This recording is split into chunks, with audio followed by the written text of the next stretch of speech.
അപ്പോൾ mount Fuji കാണാൻ വന്നിട്ടില്ല, ഇവിടുത്തെ കറക്കങ്ങളൊക്കെ നല്ല രീതിയിൽ നടക്കുന്നുണ്ട് കേട്ടോ.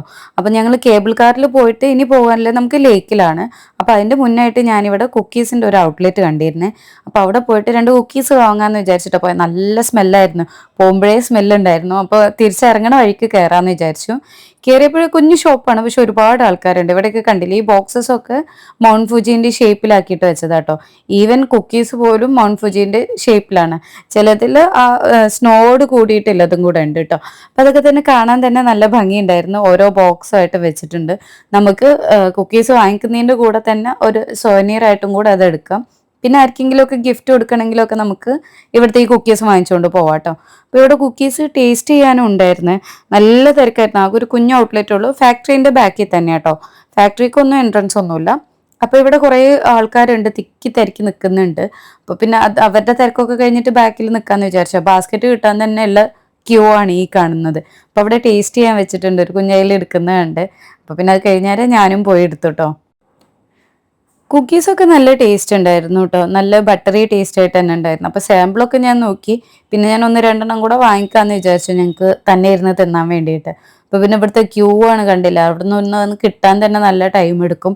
പിന്നെ ഇവിടെ ഇങ്ങനെ റീഫില്ല് ചെയ്തുകൊണ്ടേ ഇരിക്കുകയാണ്. അവിടെ ഇങ്ങനെ വരുന്ന വഴിക്ക് നിങ്ങൾ ശ്രദ്ധിച്ചോന്നറിയില്ല, ഓരോരോ കുട്ടി കുട്ടി ബോക്സിൽ ചേമ്പറിലായിട്ടാണ് ഈ കുക്കീസൊക്കെ വെച്ചേക്കുന്നത്.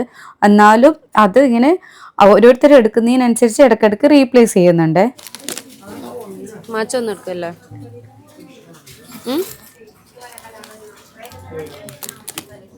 സ്ട്രോബെറി വേണോ? വേണ്ട, അത് വേണ്ട, ചോക്ലേറ്റ് എടുത്ത് ഞാൻ. വേറെ എന്തെങ്കിലും ഫ്ലേവർ ഉണ്ടോ നോക്കാം. വാനില എടുക്കുന്നേ. സ്ട്രോബെറി അവിടെ നിന്ന് എടുത്തില്ല, ഇവിടെ നിന്ന് എടുക്കുന്നേ. അത്രേ ഉള്ളൂ. ഈ ചെറിയ ചെറിയ സെക്ഷൻസ് ഉള്ളൂ കേട്ടോ ഓരോ ഫ്ലേവറിനായിട്ട് വെക്കാനുള്ളത്. അപ്പം അതിങ്ങനെ തീരുന്നതിനനുസരിച്ച് ഇങ്ങനെ വെച്ചുകൊണ്ടേയിരിക്കും. ഇവിടുന്ന് മസ്റ്റായിട്ടും കഴിക്കേണ്ടത് ഇവിടുത്തെ മാച്ച ഫ്ലേവർ തന്നെയാണ്. ഗ്രീൻ ടീ ആണ് ആക്ച്വലി. പക്ഷെ എനിക്ക് നല്ല ടേസ്റ്റ് ഇഷ്ടമായിട്ടോ. ഒരു ചെറിയ കയ്പ് ഉണ്ടെങ്കിൽ കൂടി തിന്നുമ്പോൾ നല്ല രസമുണ്ട്, മധുരമൊക്കെ വരുന്നതല്ലേ, പിന്നെ ബട്ടറി ടേസ്റ്റൊക്കെ വരുമ്പോൾ സംഭവം നല്ല ടേസ്റ്റ് ഉണ്ട്.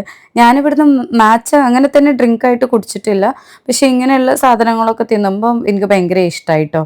കാരണം അതിൻ്റെ ഫ്ലേവർ ഒരു കയ്പാണെങ്കിൽ കൂടെ മറ്റിൻ്റെ കൂടെ സിങ്ക് ചെയ്ത് പോകുമ്പോൾ നല്ല ടേസ്റ്റ് ആയിരുന്നു. പിന്നെ ബില്ല് ചെയ്യാനും ഇവിടെ നല്ല ക്യൂ ആട്ടോ. എൻ്റെ പിറകെ നിൽക്കുന്നതൊക്കെ കണ്ടില്ലേ, ഒരു ലോങ് ക്യൂ തന്നെ ഉണ്ട്. കുഞ്ഞു ഷോപ്പാണെങ്കിലും നല്ല കസ്റ്റമേഴ്സ് ഉണ്ട് കേട്ടോ, നല്ല ടേസ്റ്റ് ഉണ്ട്. ഈ സ്മെല്ല് തന്നെ മതി അങ്ങോട്ട് ആള് വരാൻ. മൈക്കിന്റെ സാധനം ഇല്ലേ കയ്യില്? എവിടെ ഇരിക്കുക?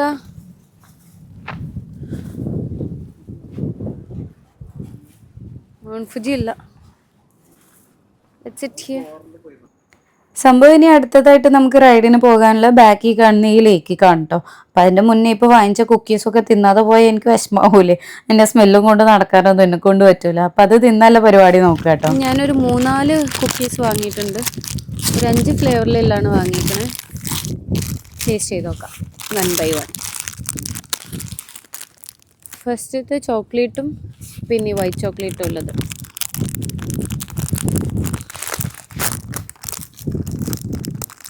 മൊത്തത്തിൽ നമ്മൾ തിന്നു തീർക്കും.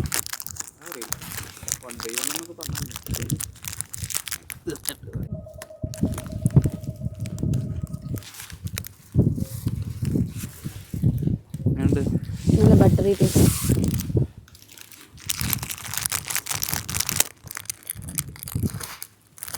ഇത് ഗ്രീൻ ടീ. ഗ്രീൻ ടീ കഴിഞ്ഞിട്ട് പിന്നെ ജപ്പാനിൽ വേറെ എന്തോ. Yes,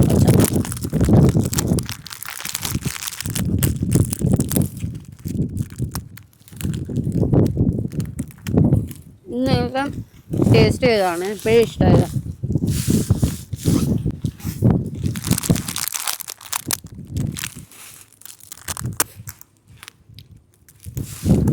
strawberry.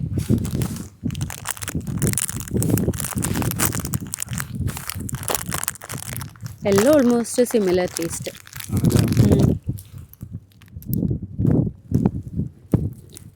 ഇത് കുറച്ച് ഡിഫറെൻ്റ്.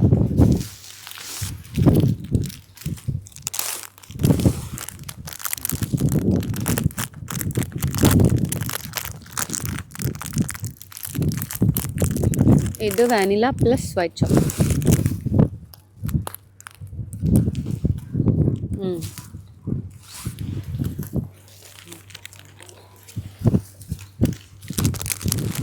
എല്ലാം നല്ല ടേസ്റ്റ് ഉണ്ട്.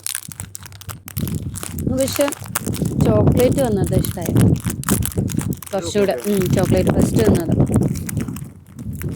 ഇനി ഇത് വെറും വാനിലയാന്ന് തോന്നുന്നു, ഓർമ്മല്ല.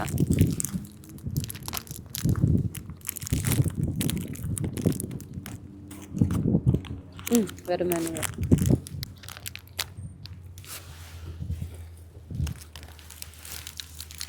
All good.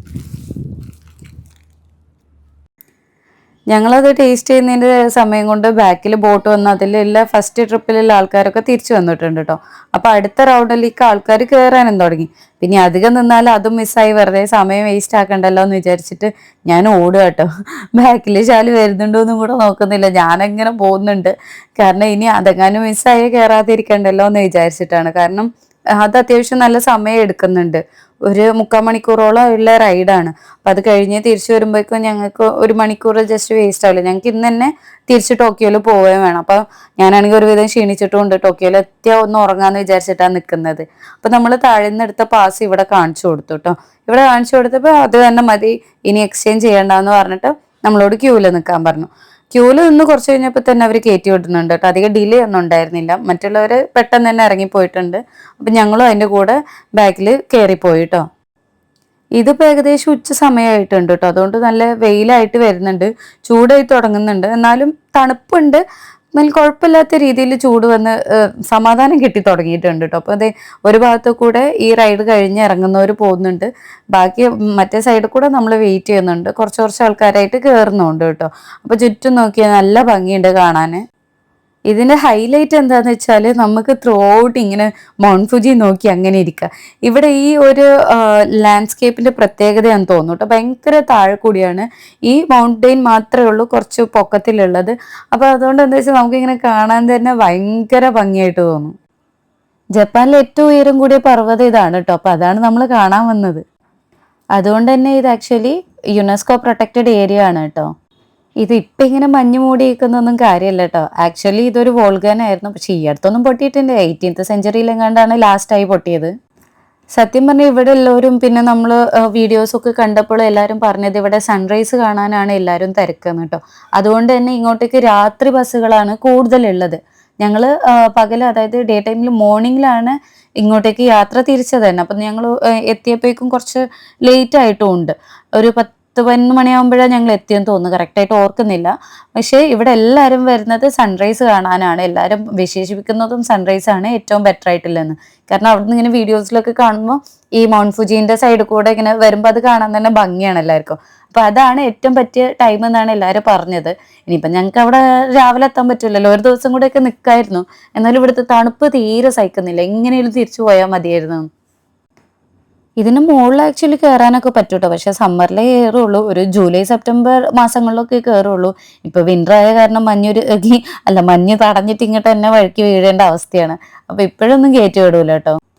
അതൊക്കെ കയറാൻ പറ്റുന്ന ഒരു ഭാഗ്യം തന്നെയാണ് കേട്ടോ. ഇങ്ങനെ ഇപ്പം ദൂരെ നിന്ന് കാണുമ്പോൾ തന്നെ നല്ല രസം തോന്നുന്നുണ്ട്. അപ്പം അതൊക്കെ കണ്ട് അതിൻ്റെ മുകളിലൊക്കെ പോയി നിൽക്കുമ്പോൾ എന്തൊരു സന്തോഷമായിരിക്കും. അങ്ങനെയാണെങ്കിൽ ഇപ്പോൾ എവറസ്റ്റ് കയറുന്ന ഒരു ഹാപ്പിനെസ് എന്തായിരിക്കും അല്ലേ.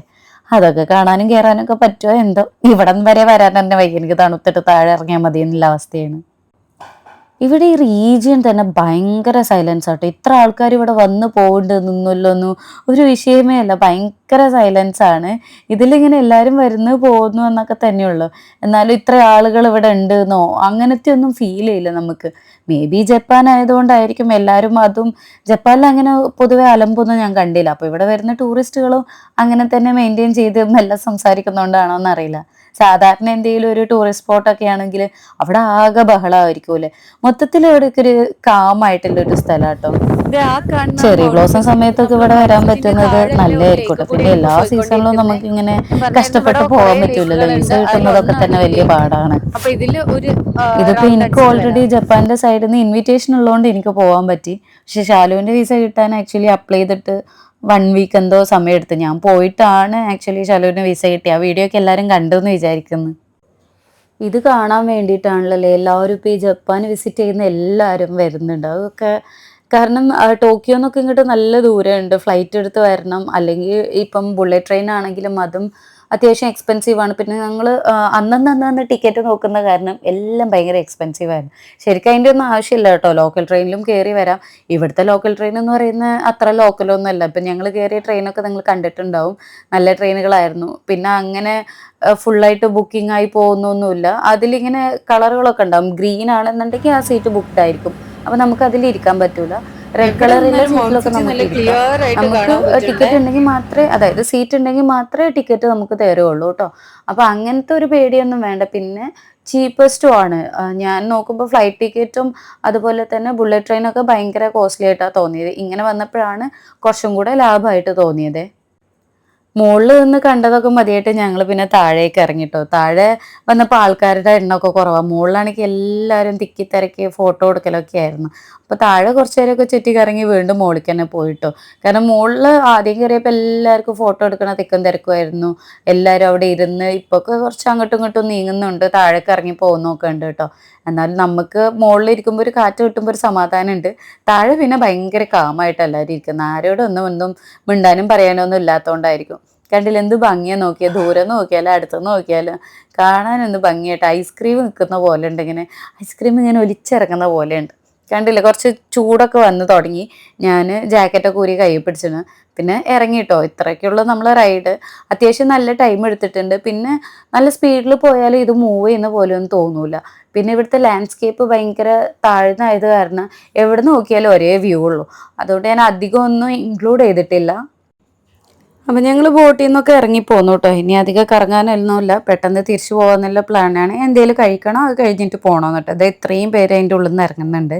അങ്ങോട്ട് പോകുമ്പോൾ ആക്ച്വലി അവിടെ ഫോട്ടോ എടുക്കാനൊക്കെ ആളുണ്ടായിരുന്നു.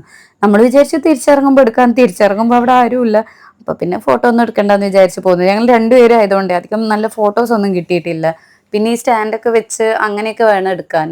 എന്നാലും എടുത്തിട്ടുണ്ട് ഒന്ന് രണ്ടെണ്ണമൊക്കെ. എന്നാലും ഇവര് പ്രൊഫഷണൽസ് എടുത്താൽ കുറച്ചുകൂടെ നന്നായിട്ട് വരുമല്ലോ എന്ന് വിചാരിച്ചിട്ട്. എന്നിട്ട് ഞങ്ങൾ ആക്ച്വലി ഉണ്ടല്ലോ തിരിച്ചു വരുന്ന സമയത്ത് സ്റ്റോപ്പ് മാറിയിട്ട് ബസ് ഇറങ്ങിട്ടോ. പിന്നെ ഇതാ അവിടെ നിന്ന് തിരിച്ച് നടക്കണം. 1 കിലോമീറ്ററോളം നടന്നാലേ ഞങ്ങൾ സ്റ്റോപ്പിലെത്തുള്ളൂ. ഇവിടെ ബസ്സൊക്കെ ചീപ്പാണ് കേട്ടോ. 180 എന്നൊക്കെയാണ് ഒരാൾക്കുള്ളത്. പക്ഷെ നമ്മളെ പൈസ വെച്ച് കൺവേർട്ട് ചെയ്ത് നോക്കുമ്പോൾ കൂടുതലാണ്. അവിടുത്തെ ഏറ്റവും ചീപ്പസ്റ്റ് ആയിട്ടുള്ളതാണ് ഈ ബസ് റൈഡൊക്കെ കേട്ടോ. ഇത് ഇത്രയും എക്സ്പെക്റ്റ് ചെയ്തിട്ടുണ്ടായിരുന്നില്ല. സാധാരണ ഞാൻ ടോക്കിയോയിലൊക്കെ വന്ന സമയത്ത് ബസ് കുറച്ചുകൂടെ എക്സ്പെൻസീവ് ആയിട്ടാണ് എനിക്ക് തോന്നിയത്. അപ്പോൾ അവിടുത്തെ ട്രെയിനുകൾ, മോണോറെയിൽസ് ഒക്കെ ആയിരുന്നു കുറച്ചുകൂടെ ബെറ്റർ ആയി തോന്നി. ഇനി അപ്പോൾ ഉള്ള ചാർജുകളാണ് 180, 250 എന്നൊക്കെ പറഞ്ഞിട്ടില്ല കേട്ടോ. അപ്പോൾ അത് വെച്ച് നോക്കുമ്പോൾ ഇവിടെ ഇത്രയും നല്ല സൗകര്യമുണ്ട്. അവിടെ സൗകര്യത്തിന് കുറവൊന്നുമല്ല, എന്നാലും ഇവിടെ വന്നപ്പോൾ കുറച്ചുകൂടെ കുറവാന്ന് തോന്നി. എന്നിട്ട് ഇങ്ങനെ ഓരോ സാധനം തിന്നിട്ട് അങ്ങനെ നടക്കുക കേട്ടോ. വേറെ വഴിയില്ലല്ലോ, തിരിച്ച് നടക്കല്ലാതെ. വേറെ ബസ് ഞങ്ങൾ നോക്കി, അപ്പോൾ കണ്ടില്ല. ഓൾമോസ്റ്റ് എത്താൻ നേരത്താണ് അടുത്ത ബസ് തിരിച്ചു വരുന്നത് കണ്ടു കേട്ടോ. അതും ഞങ്ങളുടെ റൂട്ടിലുണ്ടായിരുന്ന ബസ്സല്ല. ഇവരങ്ങനെ ഓരോ കളറിലുണ്ടാകും. ഇങ്ങനെ ഗ്രീൻ ലൈന്, ഗ്രീൻ റെഡ്, അങ്ങനെ ഓരോ ലൈൻസും ഉണ്ട് കേട്ടോ. അപ്പം ഞങ്ങൾ പോയത് റെഡ് ലൈനിലായിരുന്നേ. നമ്മൾ മൗണ്ട് ഫുജിയിൽ നിന്ന് റിട്ടേൺ പോവാണ്. ഇങ്ങോട്ട് നമ്മൾ ട്രെയിൻ മാറി മാറി കയറിയാണ് വന്നത്. അപ്പോൾ ബുള്ളറ്റ് ട്രെയിൻ എടുക്കുന്നില്ലേറെ ഇതാണ്, ട്രെയിനിൽ ഓരോ സ്റ്റേഷൻ മാറി വരുന്നതാണ് ബെറ്റർ എന്ന് വിചാരിച്ചു. അപ്പോൾ ഇവിടെ എത്തിയപ്പോഴാണ് ബസ് കണ്ടത്. ഡയറക്റ്റായിട്ട് ടോക്കിയോക്ക് തന്നെ ഉണ്ട്. അപ്പോൾ അതിലേറെ ലാഭത്തിലാണ് നമ്മളെടുത്ത് 2300 യെന്നാണ് ഇപ്പോൾ ടോക്കിയോ വരെ പോകുന്നത്. ട്രെയിൻ മാറി മാറി വന്നപ്പോൾ നമുക്ക് 4000 സംതിങ് ആയി. അതേപോലെ ബുള്ളറ്റ് ട്രെയിനൊക്കെ എടുക്കുകയാണെങ്കിൽ 14, 16, 17,000 ഒക്കെ ആയിരുന്നു ഓരോ സ്റ്റേഷനും ഓരോ ടൈമിലുണ്ടായിരുന്നത്. അപ്പോൾ എനിക്ക് തോന്നുന്നു ബസ്സാണ് റിലേറ്റീവ്ലി ബെറ്റർ ആയിട്ടുള്ളത്. ഞങ്ങൾ ബസ്സിൽ കയറാൻ പോവാം. പ്ലാനിങ് തീരെ ഇല്ലാത്തവരും ഇങ്ങനെയൊക്കെ തന്നെയല്ലേ പഠിക്കും. ഞങ്ങൾ ഇങ്ങോട്ട് പോകുന്നപ്പോൾ ട്രെയിനാണ് ലാഭം എന്ന് വിചാരിച്ച് തിരിച്ചു പോയപ്പോൾ ബസ്. പക്ഷേ അവിടെ നിന്ന് ഇങ്ങോട്ട് രാവിലെ ബസ്സില്ല കേട്ടോ. ഞാൻ പറഞ്ഞ പോലെ സൺറൈസിന് വെച്ചിട്ടാണ് ഇവരിങ്ങോട്ട് വരുന്നത്. അപ്പോൾ വൈകുന്നേരമേ ഉള്ളൂ ബസ്. ഞങ്ങൾക്ക് രാവിലെ വരണോണ്ട് പിന്നെ ട്രെയിൻ തന്നെ ഉള്ളായിരുന്നു ഓപ്ഷൻ. അപ്പോൾ ഇവിടുന്ന് തിരിച്ചു പോകുന്നവർ വൈകുന്നേരം ബസ് ഉണ്ട് കേട്ടോ. അപ്പോൾ ഞങ്ങൾ അതിലേക്ക് ബസ്സൊക്കെ ക്യൂ നിന്ന്. അപ്പോൾ ഇതേ ലഗേജ് വെക്കാനൊക്കെ ഇവിടെ സൗകര്യങ്ങളൊക്കെ ഉണ്ട് കേട്ടോ. അപ്പോൾ ലഗേജൊക്കെ കൊടുത്ത് സാധാരണ ബസ്സിലൊക്കെ ഉള്ള പോലെയൊക്കെ തന്നെ, എന്നാലും ബസ്സിൽ കുറച്ചും കൂടെ ഇനിയുണ്ട്, വരുന്നുണ്ട്. ഞാൻ കാണിച്ചു തരാം. ബസ് കയറിയാലും നല്ല ഹാപ്പി ആയിട്ട് ഇരിക്കാൻ തോന്നും.